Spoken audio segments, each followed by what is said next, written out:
Good evening and welcome back to class. My name is Maria Mayemi Kuguntowo and I'll be your moderator for today. But I'll give you 5 minutes to inform your party members to kindly join the class. We have 36 participants on the call, and that's including the moderator and electoral college. So please inform your party members to please join the call in time. I'll give you 5 minutes to do that, and then we can get back to the class proper.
Indeed.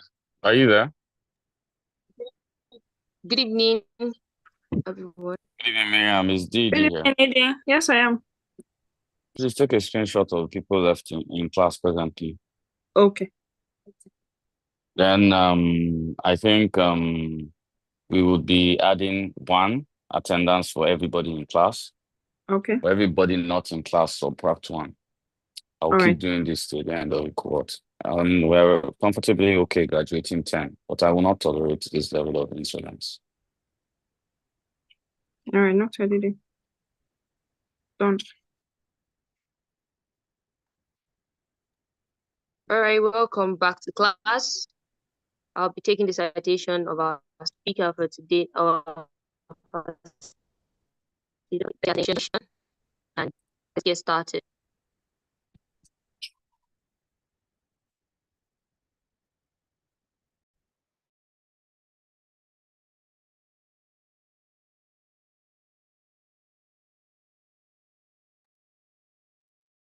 Hello, is it me or I can't hear Miriam again? I think she just went off. Yes, she's no longer on the call. No problem. It's the biography for Silas Johnson, right? Jessica is here, though. I think she can step in. Huh? I said Jessica No is problem. here. Okay. No problem. I'll read it myself. So, our facilitator today is Silas Jonathan. Silas Jonathan is an accomplished fact checker and researcher at Dubawa, Nigeria, with a degree in mass communication from Ahmadu Bello University Zaria. Please, let's write great in front of it. The great Ahmadu Bello University Zaria. He's also a distinguished fellow at the African Institute of Open Source Investigation, where he has contributed significantly to research on information ecosystems in Nigeria and West Africa, particularly in relation to information disorder. Silas possesses expertise in the use of fact-checking tools for verification and has conducted several consequential fact checks, earning him a nomination at the 2021 Africa Check Awards. He is a member of the WHO's Viral Fact Alliance and has debunked various COVID-19 related claims while actively participating in initiatives to provide explainers and media literacy articles during the pandemic. Furthermore, Silas is an active member of the Nigerian Fact Checkers Coalition, NFC, where he played an integral role in monitoring elections and debunking numerous electoral-related claims. With his exceptional research skills and expertise in fact-checking, Silas Jonathan is an asset to the field of journalism and information verification in Nigeria and beyond. And recently, I just congratulated him on Twitter for winning an international award. So, 17th cohort, it's my pleasure to introduce Mr. Silas Jonathan. Well, thank you very much, Mr. Kole. I mean, I really appreciate the kind words. It's always wonderful to be in this conversation, and I welcome everyone here. Yes, sir. Thank you very much. You know, I didn't know you went to ABU. Let me be posing with you very well now. I'm just now I read it. We're ahead of you naturally. Naturally, we are. Naturally. Well, thank you, sir. Thank you. Yep. So, I mean, it's a Sunday evening. I know that a lot of folks here um, took a lot of dedication to be here, so I wouldn't want to keep you. I'll just right on share my slide. I think it's up. Yes, it Can is. Yes, yes. Great, yeah. Let me get a full view. Okay. The conversation, although uh, it's not new, the conversation on information disorder or media and information literacy, although it's not new, its value has never dropped in any way because of its importance. Why? Because there are lots of angles that you can link this to. We've seen communities break apart because someone lied. We've seen politicians lose elections because someone said something about them or shared an information about them that lacks truth. We've seen communities fight against each other, whether in terms of religion or whatever. We've seen polarizing narrative, you know, pull society apart because someone decided somewhere to put out an information that lacks truth or credibility. That is why this conversation is important. And each time I have the opportunity to talk about it, I keep emphasizing that misinformation, or whatever kind of misleading information has in itself has a consequential threat to democracy. And if you know what democracy is stability, democracy is equal rights, democracy is human rights. And so if we can't be able to sustain that, then we are already losing. And just this is me highlighting on the importance of this conversation and why it is key that we are having it now. Um, it's going to be conversational. So at some point, I will be seeking folks to share what they know about some things. So that, I mean, I learn something out of the conversation too. I always do when we have this conversation. So the topic is media and information literacy, in other words, MIL, but specifically in how to spot and disinformation. Um, I mean, you know that social media has changed our lives, and even more now, artificial intelligence is evolving, and just changing how we perceive things, and even altering what we used to know to be truth and what we used to know to be false. That means that the clear polarizing line that states what is true and what is not, it's beginning to become blurry. And that is because people have found a way either to coin new narratives to make their lies become the truth or their biases become the fact. Or in another way, people have found a way to use technology, specifically in the context of AI, to generate falsehood. But this conversation, we would rather focus on what are these things are, and then how can we be able to spot them. Uh, I may be calling names so folks share, but if you have something key to share, you can just raise your hand and we give you opportunity to talk. Uh, the key introduction here, before I start, it's I want to know, and I think anyone here can just raise their hand and share. What is misinformation? What is misinformation? If you just want to say something about it, I will be so glad if you can just raise your hands. What is misinformation? Anyone? So I don't waste your time. You know, the faster the better. If you ask me, what is misinformation? Anyone? Yeah, Glory Adebayo, you came first, but I'm still keeping Stephen in mind and okay, Juliet. Oh, yes, and Akachuku, of course. Yeah. So let's go with Glory.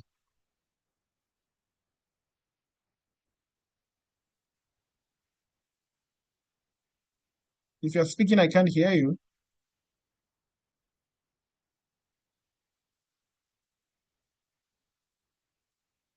Is Glory there?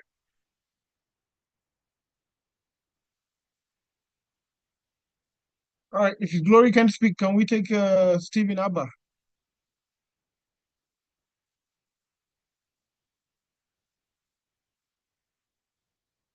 Can you hear me at all? Am I alone here? Hello?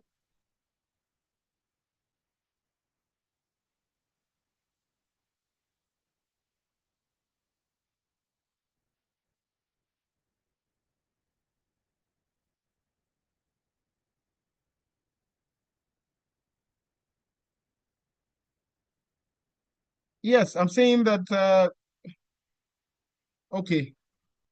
I'm saying I'm waiting for the contributions of Gloria Adebayo.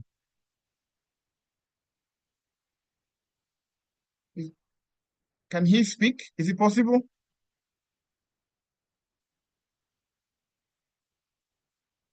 Is it possible for us to get them speak? Hello? Yes, it is possible. Sorry, sir. I lost my connection for a minute. Oh, great. Let's get Adebayo to speak, yeah. Adebayo, you want to tell me something about You see their hands raised, so yeah, those. All right. Yeah, I'm Yes, mute. I've asked him to unmute. Speak immediately. Yeah, So can you hear me now? I can absolutely hear you. All right. Oliver. Can be classified as releasing some particular information or data that are incorrect, or speaking about facts that are not substantive and that cannot be fact checked. And that is misinformation, right? Yes.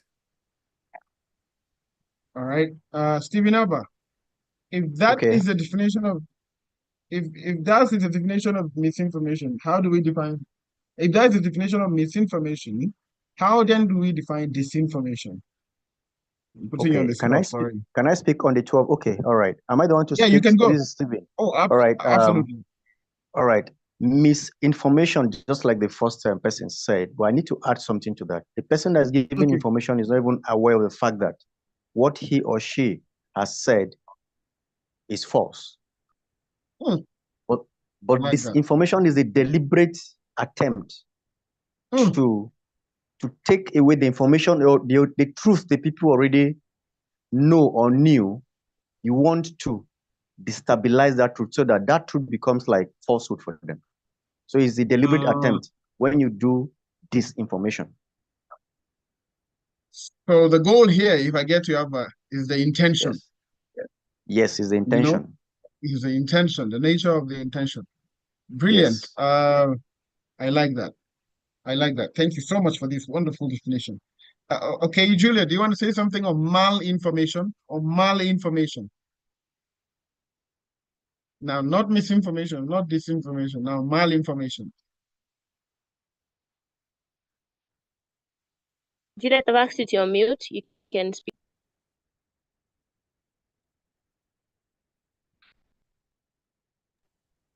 Juliet, you Hello, want to go can you mal? hear me? Yeah, I can hear you. Absolutely. I think malinformation is just information that is spread without any intent or to cause harm. But deliberately, it is a misleading information. I get you. Hello? I get you. Yeah, I think I heard clearly. Yeah, does someone want to add on top of that, or if it's okay? And I am referring to Akachuku.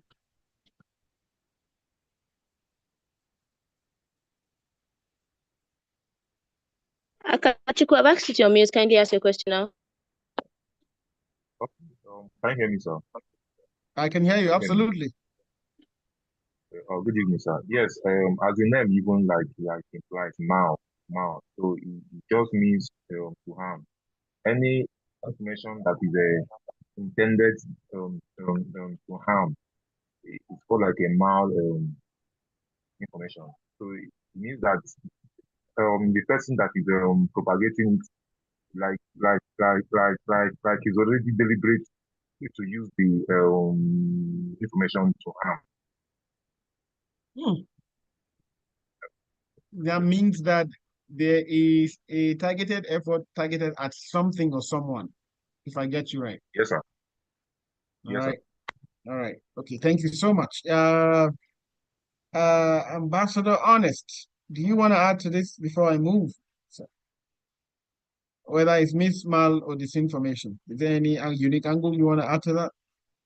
Okay, just like they said, misinformation is not done to harm, while disinformation is done to harm. False information shared to harm, and malinformation is true information with the intent to actually harm the society or the audience. So basically, nothing to add really, just a repetition of what they have all said. So thank you, sir. Thank you very much. Wonderful. Before I proceed, anyway, wonderful, wonderful submissions you've all made. I think you've defined it with even more touch to it, and I absolutely like this definition. This is it, and I think that if It was I think it was Akachukwu who mentioned that intention is what separates misinformation and disinformation. Absolutely, that's what he said. And while misinformation people usually share it with no bad intent, it still doesn't make the information to be either factual or truthful. I always say that, I mean, it's a funny story that I ridicule myself for every day. You know, when I was in school, it was the height of Ebola, I think some years back. And I always say how my mom called me to take salt and water and take my bath with it. You know, I sort of did that for 4 days when I found out that it was fake news. My mom would not want me dead, you know. But she was sharing that information with the hope that it was true and with the hope of protecting me. So you see, her intention is good, but doesn't make that information to be false. Of course, when everyone was denying that they didn't took salt and water, I also denied that I didn't, you know, then. But it didn't change that I took salt and water. It didn't also change that information was misinformation, basically because of where I got it and the intention of who sent it to me. But disinformation is the one that I have seen to be more harmful and is a combination of both the two, mal and disinformation. Why? Because this combines intent targeted at causing chaos, harm, or even profit. Some years back, I investigated a culmination of fraudsters in central Israel and some part of Ethiopia that were defrauding Nigerians of their funds in the name of crowdfunding and all of those kind of things, networks of fraudsters using disinformation as a tool. We've seen different aspects of disinformation being used for different kinds and sorts of goals. During elections, we see how either political parties use disinformation to decimate the names or personality of their oppositions. We've seen how people have used this information intentionally to cause fear and arouse tension amongst people. I've seen a lot of that at the height of Boko Haram, where we saw videos of brought in from Mali or Chad and say, oh, this is happening in Nigeria, whereas it's not. We've seen how this information has made young Nigerians to wave foreign flags, even calling for military takeover. When you look at all this conversation, you'll see that this information is deliberate, but beyond being deliberate, it is organized, it is targeted, and usually so there is an end goal of intention attached to it. Then that's where malinformation comes to play, because malinformation can be an information that is true, like you guys have said, but it could also be false, or it could be a mixture of both, but it is targeted at making someone look bad. It is targeted at someone's reputation. It is targeted at someone's personality. This is a situation where someone's private phone calls, videos, or images is being released with the intention to cause negative harm on their personality. When you combine all these three, you see that these are all systematic information that have some level of harm, no matter how you try to twist it. And this is why we are now at this level of conversation. If we are in agreement that this conversation is important, and we're also in agreement that this is threatening not just our society, but our system of governance, which in my own case, democracy, then we would know that it is now very important why we should be able to spot this. And these are some of the reasons that I outlined here as one of the reasons why we need to be able to spot mis and disinformation, even as participants here, even as delegates. It is because, one, we need to sustain our democracy. We need to preserve our democracy. Democracies all around the world is being threatened by misleading information, whether from leaders or from external entities forcing another alternative narrative for people. You know, so we need to safeguard that. Mariam, your hands are up. Go for it.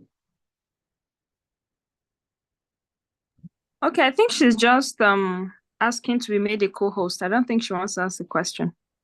All right, thanks. And then another thing is that we need to spot, so we can be able to spot, to promote informed decision making, whether it is amongst the people, whether it is us. I mean, I took salt and water. If I knew that it, I think that someone in biochem or anybody studying any kind of pharmacy, even then would know that salt would have nothing to do with, but because they are aware. And ignorance is knowledge yet known. So, but if we are able to spot it, then we are able to. That's why when in 2020, someone called me and say you should eat ewedu and amala to cure COVID-19. I mean, I did it, but I did it because I like amala, but not knowing very well it wasn't true. Yeah. So, uh, so that's why it's important. Whether as children, as young people, we need to be able to spot that. Then another thing is to mitigate harm. You know, um, it is very important that we should be able to spot mis and disinformation because it will help us a lot in mitigating harms. Last year, there was an example of AI-generated pictures where Donald Trump was running away from police, and the Trump maniacs, Trump supporters, started to panic because they thought that Trump is being harassed. But it was at the end just an AI sort of video, so pictures and videos, yeah. Uh, and then that brings us to the consequences. Now I'm going to list this one, and if you have more, you raise your hand and tell me, so we'll be quick about it. This is mine. One of the consequences of mis and disinformation is that it spreads misleading beliefs and confusion among individuals. We've seen how last 2 weeks or last 3 weeks, a lot of disinformation about some killings that took place in Edo, which of course is true, but there were lots of narrative around it that could have caused chaos in the society, that could have caused crisis. People heighten that using false narratives even to push that, because damaging to reputation and credibility. People have gone. We've seen the case of the senator,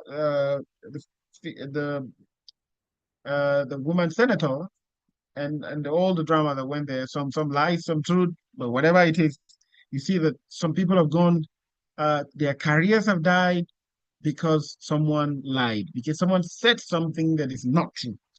Another thing is social and political polarization, claims around elections. People say, oh, don't go out, they're killing. If you go out, you vote, your vote would not count.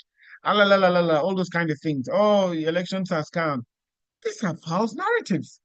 If elections don't count, why do politicians go out begging people to come and vote? Why do they do campaigning?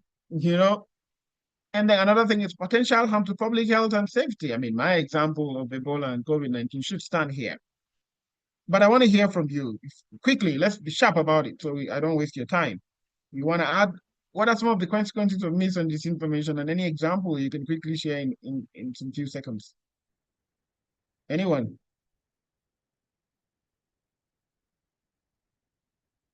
Anyone? I thought this was a very interactive class. I mean, I'll be shocked if there's no more examples. Nobody. Oh, great, Adeyemi, let's go. Oh, yeah. I'm going to take Adeyemi, and I'm going to take, okay, and then Margaret. Thank you. Margaret, yeah. Thank you, Mr. Moderator. Yeah. Inability to have faith in the system. Inability to have faith in the system. Brilliant. Because if people don't have faith in the system, whether it's faith in the government, whether it's faith in the system of the government, whether faith in the society, then some people, why are we even living? So I think that is a great point, because misinformation has targeted that. I remember when the military was fighting Boko Haram, there was a lot of misinformation saying the military is ineffective. You can look at that. So people were losing hope in the military. Even when the military were there to protect them, people ran away and left their communities. Yeah. Yeah. Let's go quickly. Okay, Juliet.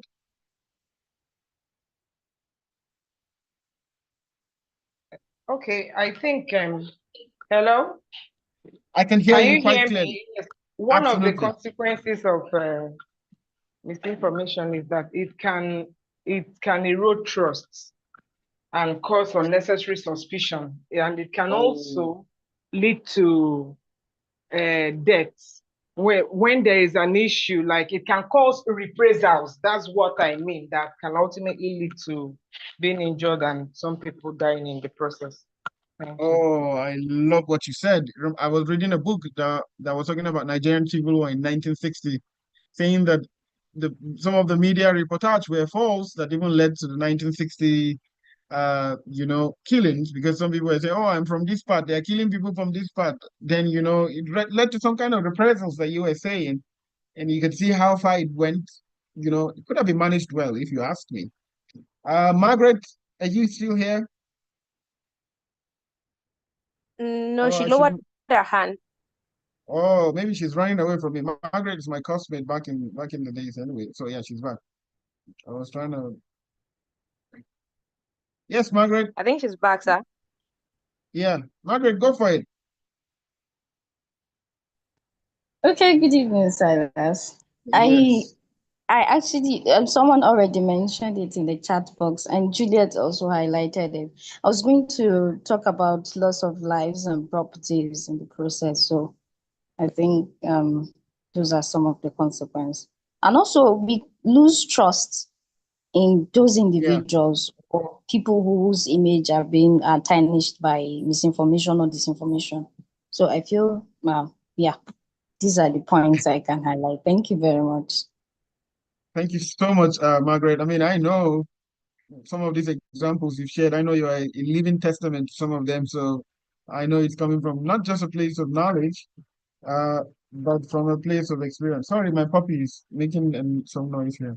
Um, Yes, Akachuku, you want to add something to this before we have Stephen Abba, and then quickly Sadiq, and then we stop here.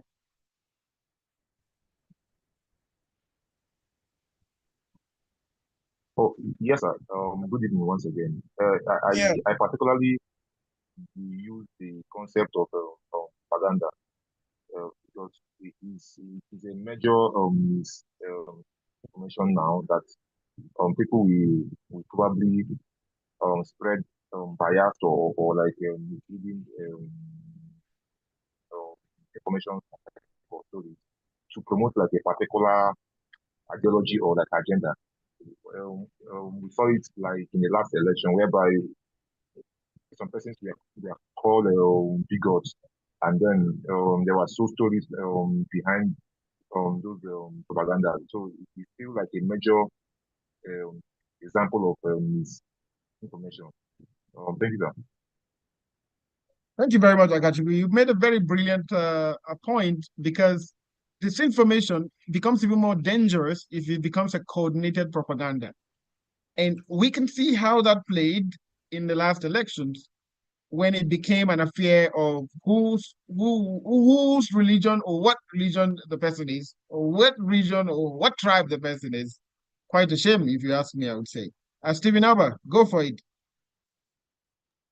All right, thank you very much, moderator. I want to talk about the deeper aspect of misinformation or disinformation. It can generate disillusionment and disenchantment. And when mistrust and distrust is caused, as maybe is the issue now, people that are associated with the person that has been, whose name or whose name has been brought to disrepute, might begin to feel that it is because it is us. That is why it's happening. It happened here, it happened there, nobody said anything. So now that particular group of people become disenchanted with governance, or whatever government is, they're not interested anymore. Yeah. And this is why most times people don't even want to come out to vote at all, even if they know election is going on, because of this disenchantment. So it runs deep. It has a domino effect, misinformation or disinformation. It has its domino effect. It could last for a long time. Yeah. Even after the person doing the whole thing have achieved their immediate gain. But the boomeranging effect will last for some time. Just an addition, sir. Absolutely. Thank you so much for this comment. Disillusionment was a word that really captured my attention, because in fact, illusion itself comes from seeing things clearly. And when you're disillusioned, you don't see things as they are, which Of course, disinformation has the power or misinformation to do that. And that has typically played out either in the political sphere of the country, um, even sometimes in governance, and even sometimes in citizens' relational ability with each other. So I think that's a brilliant point, if you ask me. Yeah. And Sadiq, quickly, um, this is your chance. Yes. Thank you for the opportunity. Yes. Yeah, I would say that Yeah. disinformation and misinformation could cause damage to government infrastructure, which is meant for the benefit of the people.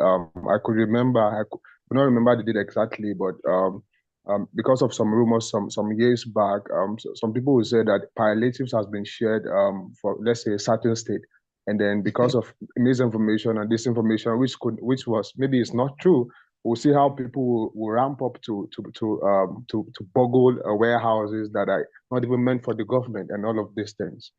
So this is one of the consequences that I will say. Thank you. I like the, I like the point you've made, because I have quite a clear example. I was in Liberia, and people were sort of digging graves, human graves, damaging the graveyards, and then taking human skeleton and smoking it, because they believe that it has a way that it can make them sort of improve their brain. And also in Cote d'Ivoire, there was an issue at the border, where the security forces were building pillars, pillars, all these kind of pillars at the border where security forces stay. And people in the community were breaking it in the night. They think there was mercury inside the structure. They want to sell it. So a good example, yeah, but it wasn't true in all cases. Both cases were not true. I see a lot of comments in the group chat. I mean, one so funny say this information can cause hypertension. It would cause hypertension. I took a lot of salt and water.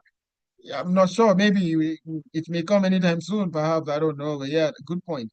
So, Farami, I'm going to give you opportunity to also add, and then we move to the next. So go for it. Uh, yeah, Farumbi, yeah.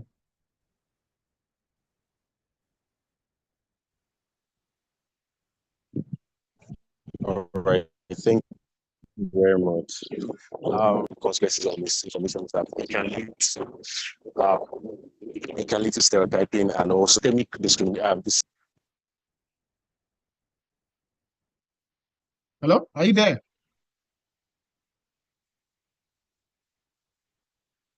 I think I've lost Farami, but Yes, I think it's not. Atiba, yeah, Atiba, you can go for it. Atiba, go for it then.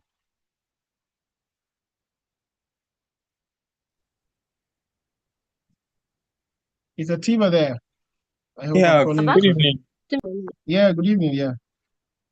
Sorry, are you am I supposed to respond to a question, or I give my take No, based on? yeah, give your take based on what we're talking about. Yeah, the consequences. Yeah. All right. My name is Ismail Atiba. I from the APC group, party member, and for me, when it comes to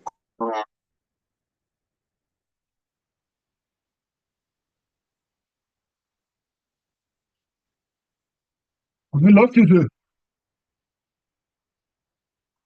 Nigeria, this unit that have coexisted in Nigeria. So, and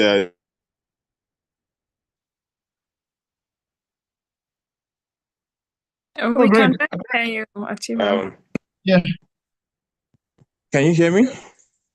I can hear you now. You can be snappy about it. Yeah, maybe before the network catches up with you. All right, all right. I like I said earlier, I said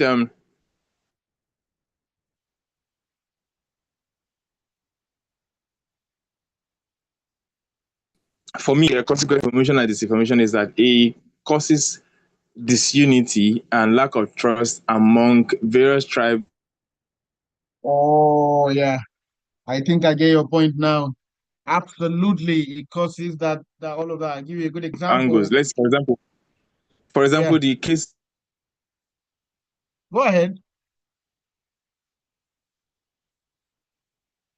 Buy bulk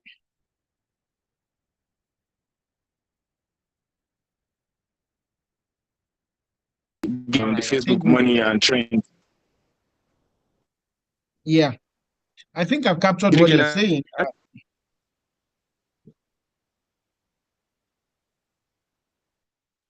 Well, I I think think this I think network I is not pretty, allowing. yeah, I think I pretty got what you're saying. So we'll just move. Thank you so much. I mean, it does cause disunity when you look at the markings of how that has happened. You can be able to pinpoint a lot of instances where that has been the case. Yeah. But then, I mean, good comment Merit is raising in the group chat, saying in some cases completely fabricated stories or misattributed photos from other incidents have been shared as evidence of attacks. Wonderful example, fueling fear and violent responses from authorities. Could I think that's a brilliant example, and we see that all the time on social media. I mean, I ask myself, I say, why can't we have misinformation that calms the situation? Why is it always misinformation that propels the situation? Yeah. Good point you made in the chat. Yeah. But before that, you must do away with your confirmation bias. All of us in this group, anytime I'm in this conversation, I am convinced and optimistic. That's why I like to hear your voice. There is this conviction, optimism, that everyone in this call, it's uh it's a democratic juggernaut, someone that is optimistic about democracy. That's how I see everyone on this call, as the representatives of what democracy stands for. But aside that, if we are going to be examples to folks in the society, if we are going to stand as the enlightenment against mis and disinformation, it's very important for us to know about our own confirmation biases. Our confirmation bias is so strong because it is a type of cognitive reasoning or thinking where we tend to agree so quickly about things that lies with our belief or reinforces our beliefs than with things that goes against it. That means someone that you love or you like can drop a baby in the sixth floor and you will say, I mean, he did that because his hands are not strong enough to do it. Find a reason for that. And that is a problem because we are supposed to be the gatekeepers now are not honest enough to be able to resist because of our biases. I mean, it's quite a shame because when you look at it, people in top high ranking places have let have let their confirmation biases take over in terms of how they deal with things, but not us here on this call. Because if we are able to identify mis and disinformation for what it is and for its potential on what it's going to do, then it's very important we know that we have biases. I give you example of, I mean, in 2020 when COVID was there, I mean, they say Amala and Ewedu cures COVID-19. I have a bias for Ewedu and Amala. I'm thinking this is not true information, but I want to give it a try, because of my bias to the food. And we all have, as little as funny as it may be, like mine, we have ours, and that comes up in a play in our decisions in politics and in our decision in how we want to interpret things in society. So I mean, we have to look at ourselves and say, hey, what is my bias? And if I can be able to bring out my bias and look at it for what it is, then I think it's not just about disinformation or misinformation. Generally, you get to have a, a general perspective of how things would look outside of your own bias. Sometimes in elections, I say, why do I like this candidate? Then I put out the biases. Then I say, oh, I like this candidate because of this. Then why don't I like the other one? And then when I compare it, I see some of my reasons are not so strong. Anyway, they were just my biases coming through. Yeah. So yeah, something we need to look inwardly. Um, yeah. And then this is a picture I like to talk about a lot. I want first three hands to tell me what they see in this picture. So first three hands to raise their hands. Yes, I have Margaret, I have Stephen Abba, one going, last week going, and then Adeyemi. Closed. Margaret, what do you see in this picture? Okay, I think I see a girl with kind of an afro hair. Oh, So wow. that's what I Should think we she say has she's an afro. beautiful? Should we say she's like 22, 23s and she's beautiful? Yeah, kind of. All right. That means it's a young lady anyway. All right. Stephen Alba, what do you see?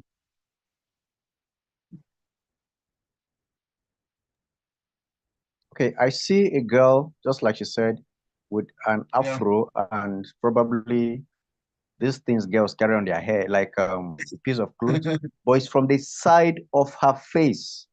The side of her face. So I can see her nose sticking out because her chin is covering her left chin, Yes. so to speak, is covering the rest of the face. So it's just the side of the face.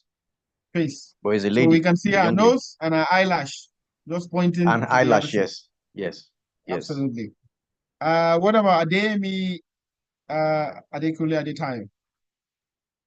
What do you see? I can see a lady, a side face of a lady, pointed Yes. nose, eyelashes, Yeah. here, as in here Yeah. is with a kind of I don't know if I should call it a scarf Yeah. on her head, Yeah.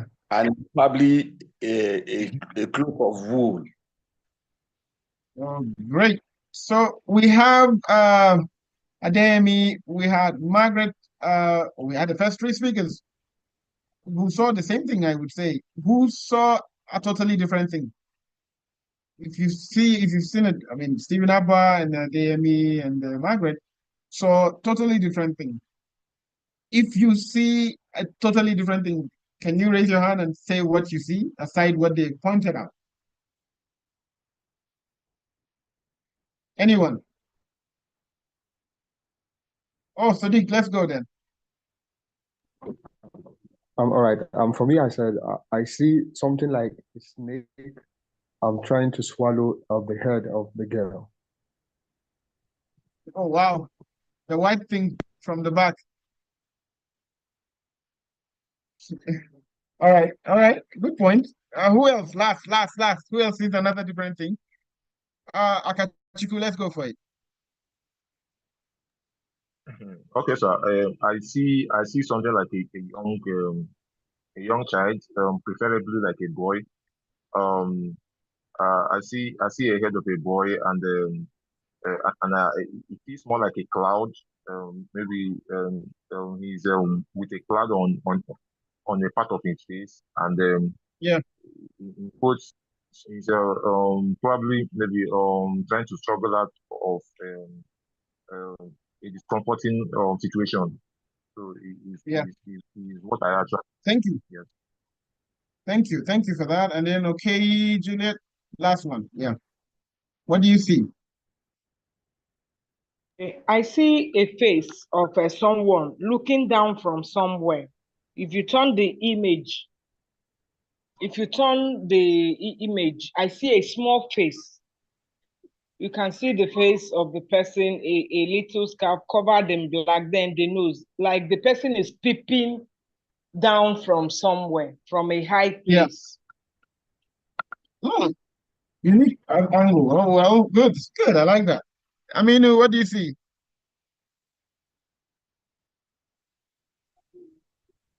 Yes, I can see this image as a classical optical illusion.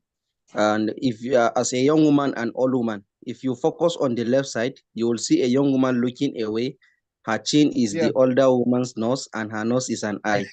While if you look at the old woman, if you shift perspective, the same image also shows an old woman in profile.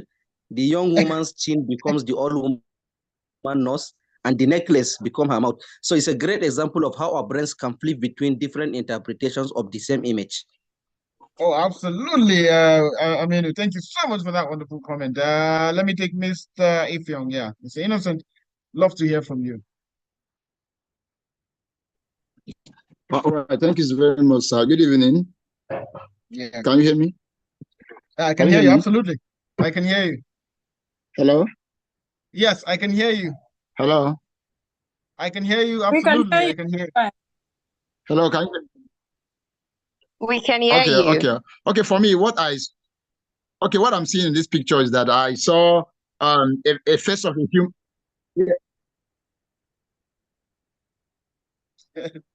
I'm hearing another. Okay, can you hear me? Yes, I can hear you. Okay, for me, I saw a face of a human, that has has enough hair, has enough hair, like afro hair with a thread, then with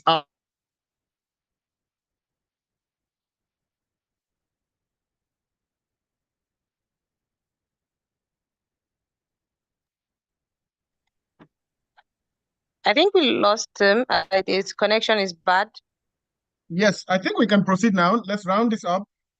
Good point, Aminu raised, because when this is very important when I'm talking about how to spot mis and disinformation, because we need to be aware of our biases. We need to accept that, hey, how we see things can be different from how others say it. And this is from a book, Seven Habits of Highly Effective People. I recommend everyone should try to read it. It speaks about win-win situation that people see things differently, and that is, if people can agree that how they see things may be different, then the point for coming together uh, to agree on something may become more likely because of that understanding.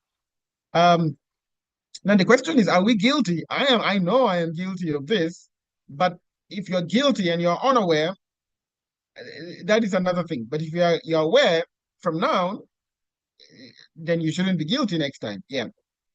What are the key steps to spot mis and disinformation? One, we need to verify the source. Now, how does that happen? If it's just, breaking news, you have to ask yourself, where did that come from? Who said it? Where's the source? You have to be able to compare it with other sources of news that you have. We have lots of blogs these days that lack credibility. So that's why it's important to cross-reference, asking the question why and even how. I saw this news sometime years back when I wrote about this. There was a very viral information that the Chinese have seized a container containing 7,200 human penises, the male genitalia, of course, being shipped from Nigeria to China. The House of Reps went crazy. They were like, what? I mean, this is a serious problem. Of course, it's a serious problem. If it was a women issue, they wouldn't be panicking. And they were like, where are they getting all these things? Where did it come from? And they even wanted to put a bill on it to say, we need to stop this shipment of male genitalia. But the news, I remember talking to one of the guys in the parliament, and I told him, I said, I think you're rushing this. Let's find out where the information came from. And truthfully so, the information came from a satire website that makes funny news just for people to read and laugh. And they took it seriously. We need to examine the content. Very important to examine the content. Just by examining the content, we can be able to know whether it is AI, whether it is, and by doing that, we need to understand. There was a good example someone dropped in the chat. He said we need to understand because there are videos or images that are taken out of context and then maybe painted in a different year or different geography. So this is something we need to, what is the language used in it? Because sometimes somebody would share a video that is totally false, but if you understand the language spoken inside, you will know that, hey, this is not a Nigerian language, and all of that. So, but that comes with us paying attention, putting our biases far away and just observing it closely. Like this, it's a good example. When Russia invaded Ukraine, somebody put this out and said Buhari is planning to intervene, But then the question is, where is the news from? Where is it? CNN? Is it BBC? Where is it? It wasn't there, you know. But so just by examining, you can be able to pick that out. And then another example, we have to evaluate supporting evidence. Like, for example, if people are giving us information, what are the credible sources they are citing? Some people say according to an unknown source, according to an undisclosed source, rain is falling tomorrow, all kind of thing. Because sometimes people can give a lot of data and say 80% of Nigerian women are blah, blah, blah, blah, you know. And this was the one that really got me about the Ewedu. I thought you should see it too. I mean, I was equally shocked as you are, but I liked the news because it really helped. So, yeah. Uh, another thing is consider the context. There was a time somebody shared a video with me and say, these are people being killed in Imo State, inside in a location like that. But the place looked like a savannah. Looks like somewhere in Northeast. It looks like somewhere in the Sahel. And this is context. Just by looking at it, I'm like, oh no, this cannot be Imo. I've been to Imo. I know how Imo looks. This is, and truthfully so, when I checked the video, it wasn't from Imo. It was, of course, from, I think, Mali. Um, of course, you have to be aware of misinterpretations or out of context quotes. Sometimes people can say, this is what the president said. They quote someone out of nowhere. There was a time I was following a page on Facebook where they keep putting Robert Mugabe, saying, a child who doesn't sleep at night will not wake up in the morning early, something like that. That's some weird quotes like that. So they just pick it up from nowhere. They just attach it to someone and say he's the one that said it. This also goes down to, of course, asking the 5 questions and the H. Where did this thing happen? What is it about? Why did it happen? When did it happen? Who is involved and how? This is another typical example when Nnamdi Kanu was arrested. You see the picture here by the left, by the right, actually. The real man, they said that they put his face here and say it was this woman that was used to lure him, so that's how he got arrested. But it's not true. You see the real picture here, and the narrative did not make any sense. So you have to pay attention to this. Emotional languages. You get good example of how this information is used to cause polarity in the society, where people will say, oh, they are killing these people. Oh, they're killing these people. We must rise up. I mean, some groups, you will see, oh, we must rise up to this challenge. All the kind of euphoria-centered messages here. Of course, poor grammar and spelling. I don't know if you've seen this extensive WhatsApp links. They just have President Buhari has agreed, or President Tinubu rather, has agreed to share 500,000 for each Nigerian youth. First to click this link, you see the poor spelling, grammar, and all of that should tell you something is not making any sense here. This one is Hilda Basi when she did the cooking. I mean, if you've seen this picture, then it's fake. I'm just saying it now. So they said she collected the certificate, but look at it. She didn't collect the certificate till after 9 months or 6 months after. So not true. If you can spot it, you can verify it. It's very important to think like that. So just a roundup, verify the source, cross-reference information, fact-checking website. You have to check if this information has been verified on the fact-checking website. You have to learn how to investigate images. Reverse image search is a good starting point. But generally, if you ask me, based on this image that we looked at, critical thinking is the center of it all. Key takeaways, we have to keep educating ourselves. There is an advanced course on digital investigations. When I speak to people here, I say, if you reach out to me, I can give you tools and resources that you can be able to, if you want to take it serious, of course, whether you want to verify video and all of that. Something you can do is doable. Be a responsible consumer, but most importantly, a responsible sharer. Yeah. You can report misinformation. People forget, when I report things on Facebook, they pick it up quick. Report things on TikTok, they pick it up. People have been reported and repercussions have been paid, right? It's the end, but not the end, of course. Spotting myths and disinformation is crucial in today's world. Very important. But together we can do more, but it's very important we stay informed. Thank you for listening, guys. I don't know if there's time for questions, but thank you very much. Back to Mariam, I think, or Lisa. Thank you very much. Usama, you have a question? Thank you very much, Maza. Okay. Yeah, carry on, Mariam. All right.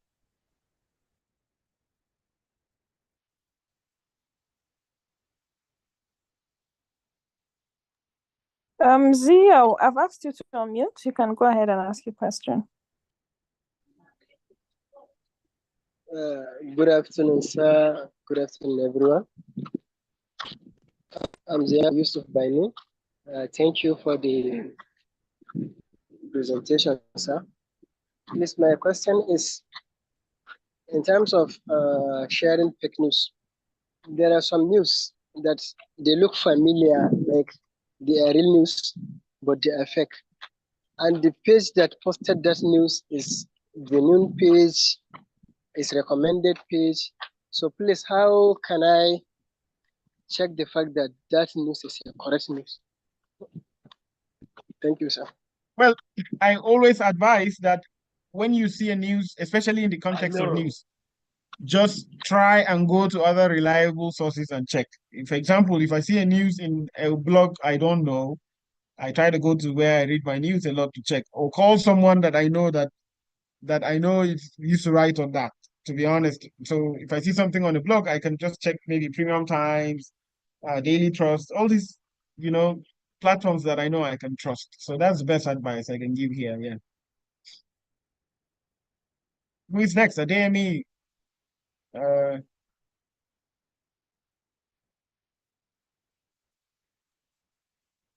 Hello? Adeyemi, I've asked you to unmute. Kindly ask your question. Okay, can you hear me? I can hear you, absolutely. Yes. Thank you. My name is Adeyemi Adekunle Adetayo from Labour Party. Why is it so difficult for people to believe about an information, even though it's staring at their faces like this? They still choose. Should I call it delusion?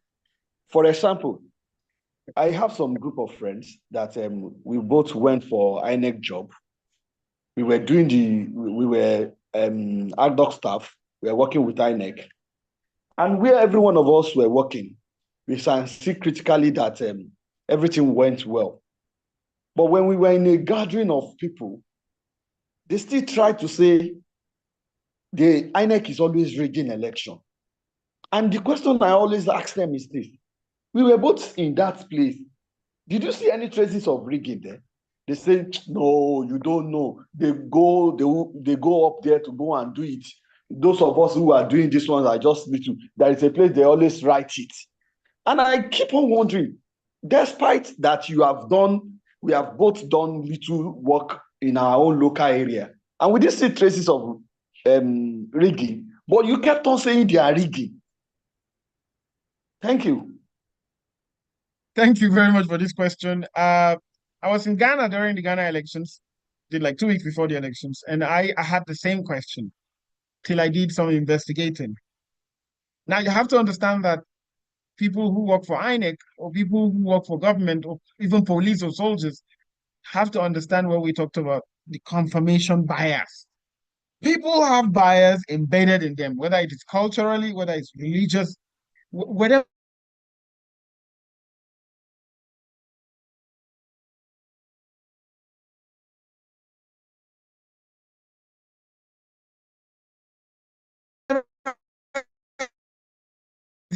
It go.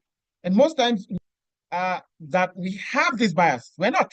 So that is why if the work or whatever they're doing does not go in line with their bias, because they have a preferred candidate, is a way they want the elections to have an outcome as a person. So that is why if that doesn't add up, they just tag it and say this election is rigged. There is a popular quote, I can't remember where I had it, but they say that it is only those who lost elections that would say an election is rigged. But for those who won, it was a free and fair election. Think about that. Yeah. But yeah, that's what I wanted to say in that. Yeah. Uh, who else we have? Akachuku or Ambassador Honest? Okay. Akachiku, I've asked you to unmute. Kindly ask your question now. Okay.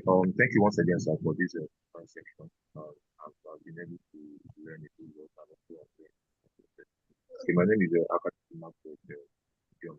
So I particularly have this question, even though you touched on it a little bit, but I want it to be more profound in giving like a response on it. What are the red flags for identifying potential misinformation or disinformation? Like, what are they? I'm struggling to hear you. I'm struggling to hear you, Akachuku. Okay, so are you hearing me, sir? Can you hear me now? Now I can hear you. Okay, okay, sir. Okay, sir. Yes, So I now was, I can hear you. okay, okay.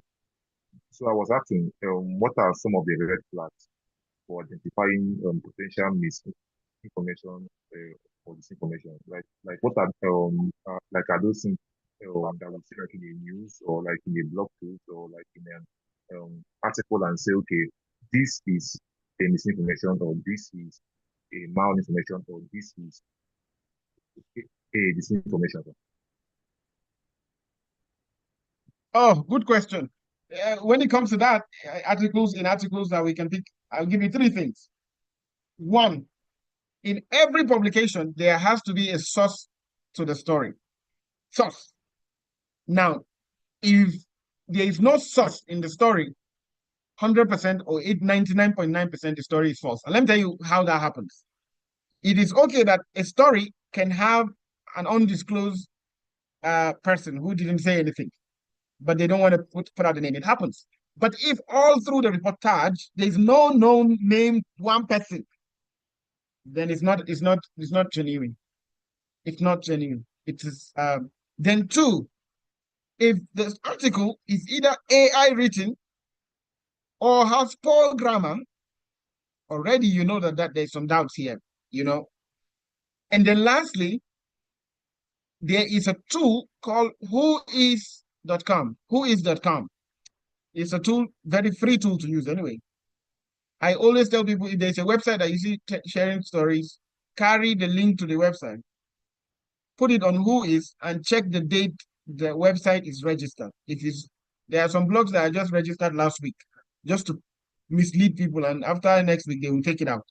So check if you see the registration of that website is like last week or last month or even last 6 months, you should doubt it, right? So these are the three things I will advise on that. Yeah. While I hear from Ifyong, yeah, Mr. Ifyong, up to you. All right, thank you very much, sir. Good evening, sir. Yeah.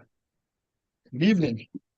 All right, thank you very much, sir. Sorry, network has been a little challenge from here. But sir, I have this question. My question is, sir, in a situation where some political parties, involved in propaganda, in terms of disseminating informations concerning their party, that creates conflict, that create conflict of interest among citizens. How do what would you advise citizens to do in that case, in order to filter, to know the information that is right or the one that is not right? I wanted, sir, to just help me in that question, sir. Thank you. To be very wonderful question, Mr. Ifyong.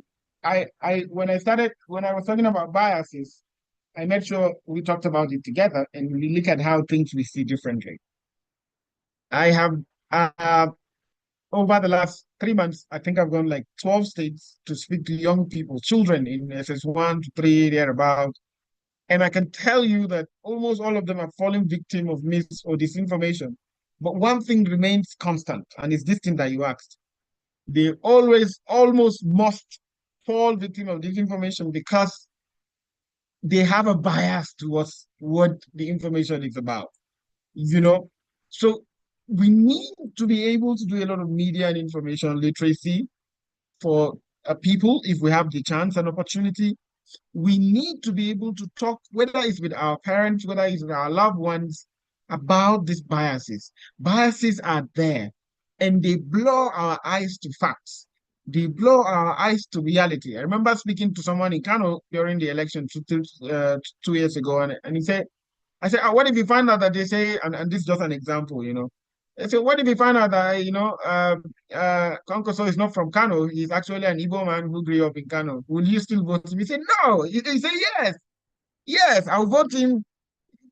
I will vote him, so it is, there is this bias that we have and biases stop us from critical thinking. Biases stop us from asking the right questions. It's like a man or woman in love. Reality is not rational, And that is why I always try to focus on those factors when and if I have the opportunity to bring this conversation on here. Yeah, so I don't keep you guys. I will just take two of the last questions, of course, from Benjuma, and then lastly from Aminu, so that I have taken your time and I don't want to do that more. Hello, good evening, sir. Yeah, good evening, Mr. Kenneth. Thank you so much for the opportunity. And then for the education, I must commend your brilliance as well. Two questions I have here regards the electoral body. INEC, as we all know, they call them an independent body, which is a neutral umpire to decide, okay, to follow the people, the masses' decision at the end of every election to say, this is who the masses have voted. And then over the years, INEC have not earned the trust of the masses because always we talk about rigging elections or manipulating or inflating figures in the favor of most likely incumbent parties. The question here is that, how true is INEC independent if their funding is always gotten from the federal government coffers? And then we know this is partisan politics because whatever party is at the helm of affairs dictates the tunes, as they say, the piper dictates the tunes. So I feel truly INEC is just a body that we call independent. But statutory, INEC is not independent because I feel if they are independent, they should be funding its budget, just as the way I think some other agency, you see, they create funds for themselves, or internally they create funds for themselves. So me, I feel INEC is truly not independent, but then if you feel they are independent, I'm here to learn. You could tell me, or what are those mechanisms that we could put in place to make sure that INEC is truly independent and then it fund itself. Thank you very much. I mean, you speak like a lawyer. I'm not a lawyer. But then I can say my view because I think that's what you want to hear, right? Yes, sir. You have to understand that like nobody is independent of anybody. That is something I have come to accept in life. That is something I have come to realize. Nobody's independent. Even the president is not independent, you know. But what I realize with electoral body, and this is not just in Nigeria, this is in West Africa. It is true to the fact that you have stated that those in power may have a say, right? But what I have seen, whether it's in Sierra Leone, whether it's in Liberia, whether it's in Ghana, whether it's in Cote d'Ivoire, anywhere I've monitored elections in terms of disinformation conversation, the voices of the people, when it's strong and firm, overpowers the biasness of INEC. I need you to really keep that in mind. In Ghana, the incumbent government lost the election and they were holding the power. When the people speak sometimes, it is difficult for even a body like INEC in Ghana, Ghana electoral, it is, there comes a time where even with that lack of independence, when the voices of the people speak, INEC has no choice but to listen. But of course, also there are instances where they are, and I know that when you read a lot of reforms policy in terms of elections, there are lots of ideas on, hey, how do we put INEC to be more independent and have their say? When you look at other agencies, they have services they offer, that can independently generate funding. I give you an example with the immigration now. If immigration can stand on its own, if you ask me, because they have services they offer the public, like passports, traveling issues, and all of that, traveling certificates. But when you look at INEC as a body, there's nothing there's nothing they are offering as a generic service that can be able to generate funds. People don't pay to vote in elections. In fact, people are encouraged to go out and so it's a very dicey conversation that requires a lot of thinking, that requires a lot of brainstorming. But one thing that I know that each time people speak, we've seen it in 2015 where the incumbent government lost to they lost, So the thing that I think that I would always recommend is that INEC, like any other, let's say like the military or any other, INEC should have a special budget that is direct from the budgeting. When the budgeting is done, they shouldn't be like, but in terms of generating funding themselves, I see that is really unlikely. But also in the conversation of whether or not INEC is independent and they are biased towards new incumbent government, I say that I agree with you almost 70%. But one thing that I also see based on my experience is that it doesn't matter who is in the government. Anytime the people speak, electoral bodies listen. We've seen it in Ghana, we've seen it in Nigeria in 2015. I see somebody writing in the chat in Ogun State. So it comes, and you will know that INEC cannot do anything yet. So it INEC may or not be, but you should know that it's the biasness of the people that they follow sometimes, yeah. But I give them kudos to the good work they're doing. It's not an easy thing to do. Uh, it's a tough job, if you ask me. Yeah. Aminu, let's hear from you.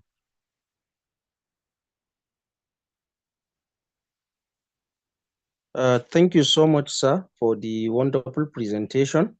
Mine is to ask one or two questions, sir. Thank you for championing such a critical and timely topic. So in the age of AI-generated content and deepfakes, so what cutting-edge tools or verification frameworks can be, like deployed by grassroots civic actors and journalists in low-resource settings to detect and to flag false information in real time? Because you made mention that if someone is so serious, you can help with the tools and all.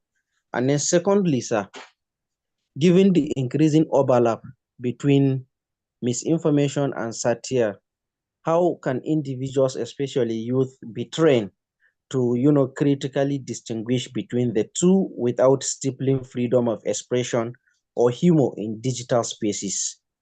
Thank you so much, and I look forward to learning from your wealth of experience. Good question you've asked. Last 3 weeks, let me start with the second one.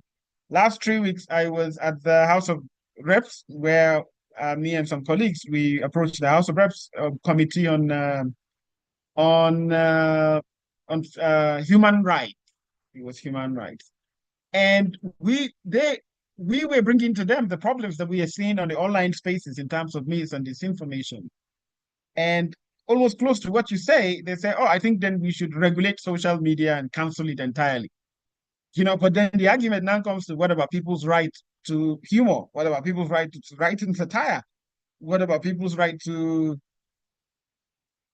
sharing content that they want to share on such a platform, because we've seen people made money online legitimately by doing content. If we say we will regulate social media, so and then what do we propose? We're currently working on a policy, and the policy has to work with not just one or two people. It has to work with tech experts and all of those kinds of people so that we can have a robust conversation on that.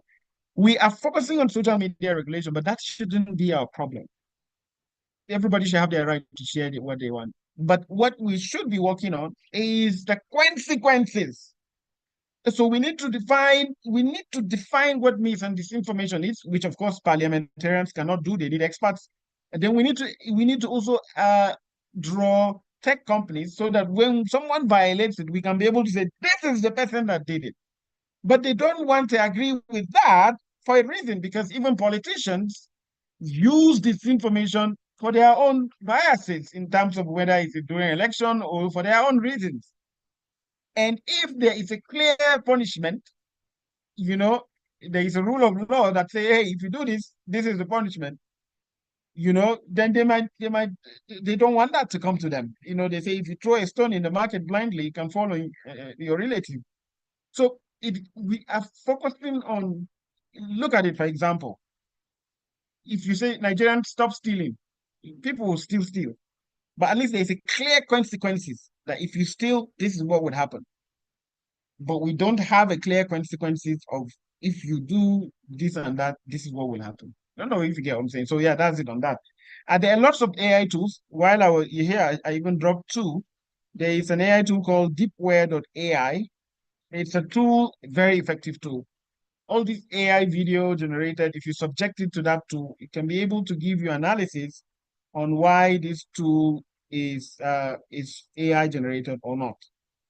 Also, there is AI or not. Also, this one is a tool also that we use to verify also video deepfakes or audio deepfakes, sometimes even images, right? But yeah, there is an advanced course. I will drop my Twitter here if you. That's the most likely place you can chat me up. I will respond on time. If you're interested, just let me know. So that because this is a lot of conversation. It's a digital skill on its own, right? I've had conversation with some cohorts which have taken it deep. I think even written one or two fact checks on Duba platform. So yeah, it's a continuous conversation. So yeah, thank you, Aminu, for raising that.